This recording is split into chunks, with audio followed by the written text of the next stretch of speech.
సంగారెడ్డి జిల్లా ఆందోళన నియోజకవర్గంలో ఎడతెరిపి లేకుండా కురిసిన భారీ వర్షానికి పుల్కల్, రేగోడ్, టేక్మాల్, ఆందోళన మండలాలు అతలాకుతలమయ్యాయి.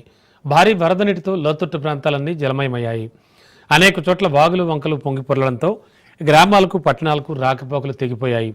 వరద ముంచెత్తడంతో పంట పొలాలు నీట మునిగాయి. దీంతో ఆందోళన నియోజకవర్గంలో భారీగా పంట నష్టం ఏర్పడింది. వాగులు, వంకలు పొంగడంతో టేక్మాల్, రేగోడు, పుల్కల్ మండలాల్లో ప్రధాన రహదారులపై వరద నీరు ప్రవహించింది.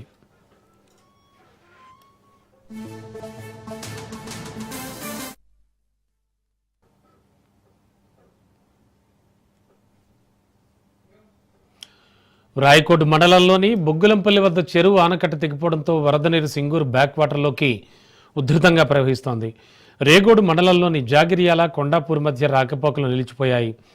ఆందోళన మండలంలోని కొండారెడ్డిపల్లి, లక్ష్మీసాగర్ గ్రామాల మధ్య రాకపోకలకు అంతరాయం ఏర్పడింది. ప్రధానంగా పుల్కల్ మండలంలోని లాల్ సింగ్ నాయక్ తాండా వద్ద సింగూర్ కెనాల్ పైనుంచి వరద నీరు ప్రవహించి పంట పొలాలను ముంచెత్తాయి. వరద నీటి ఉధృతికి ఇసోజీపేట వద్ద సింగూర్ లెఫ్ట్ కెనాల్ కాలువకు గండిపడింది. దీంతో వరద నీరు దిగువకు ప్రవహించి పంట పొలాలను ముంచెత్తింది.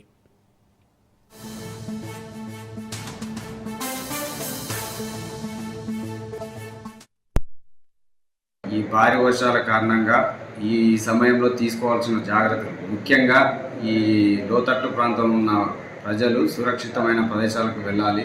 అదేవిధంగా ఇప్పుడు ఈ భారీ వర్షాల కారణంగా చెరువులు, కాలువలు నిండి ఆ యొక్క వాటర్ ఫ్లోటింగ్ రోడ్డు మీదకి వస్తున్నాయి. దాన్ని దాటడానికి ప్రయత్నించకండి. ఎట్టి పరిస్థితుల్లో అది ప్రమాదాలు జరిగే అవకాశం గిట్ట ఉంటుంది. అదేవిధంగా ఈ విలేజ్లలో చేపలు పట్టడానికి వెళ్తున్నారు, చాలామంది చిన్నపిల్లలు గిట్ట వెళ్తున్నారు. వాటి ఎట్టి పరిస్థితులు వెళ్లకుండా చూడండి. ఎనీ ఇన్సిడెంట్ జరిగే అవకాశం ఉన్నది. అదేవిధంగా ఈ ఎలక్ట్రిక్ పోల్స్, అక్కడ మన విలేజ్లో ఉన్న వాటర్లో ఉన్న ఎలక్ట్రిక్ పోల్ను ఎట్టి పరిస్థితులను మీరు టచ్ చేయకుండా ఉండండి. ఎనీ ఇన్సిడెంట్ జరిగే అవకాశం ఉంటుంది. అదేవిధంగా ఎలాంటి మీకు సహాయం కావాలన్నా ఈ 100 నెంబర్ కాల్ చేసి పోలీసు వారి సహాయం పొందగలరు. ఆందోళన మండలంలో చూసుకున్నట్టయితే కొండ్రెడ్డిపల్లి లక్ష్మీసాగర్ మధ్యలో ఉన్న రోడ్లో ఈ పొలాల నుంచి వాటర్ ఎక్కువ ఫ్లోటింగ్ రోడ్డు నుంచి వెళ్తున్నది. అక్కడ గిట మనం ప్రికాషన్ తీసుకున్నాం. ట్రాక్టర్ ట్రావెల్స్ పెట్టి గిట అక్కడ ఎలాంటి రవాణా జరగకుండా చూసుకున్నాం.